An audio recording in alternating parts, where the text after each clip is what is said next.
Hi friends, தக்காளி கொத்தமல்லி சட்னி எப்படி பண்ணுறதுன்னு பார்க்கலாமா? ஒரு கடாயில் எண்ணெய் சேர்த்துக்கலாம். எண்ணெய் நல்லா சூடானது அதில் உளுந்து, காஷ்மீரி ரெட் சில்லி சேர்த்து நல்லா பொன்னிறமாகிற வரைக்கும் வறுத்து எடுத்துக்கலாம்.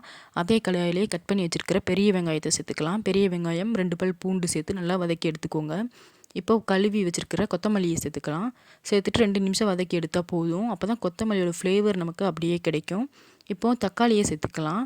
தக்காளியை சேர்த்துட்டு தக்காளிக்கு வதங்குறதுக்கு தேவையான அளவு உப்பு சேர்த்து நல்லா வதக்கி எடுத்துக்கோங்க. தக்காளி நல்லா வதங்கவும் நம்ம சட்னியை அரைச்சி எடுத்துக்கலாம். இப்போது சட்னியை தாளிச்சிடலாம். ஒரு கடாயில் எண்ணெய் சேர்த்து எண்ணெய் நல்லா சூடானதும் அதில் கொஞ்சமாக கடுகு சேர்த்துக்கலாம். கடுகு பொரியவும் அரைச்சி வச்சுருக்கிற சட்னியை இதில் சேர்த்துடலாம். கொஞ்சமாக தண்ணி சேர்த்து நல்லா கலந்து விட்டுறோம்னா நமக்கு டேஸ்ட்டான தக்காளி கொத்தமல்லி சட்னி தயார்.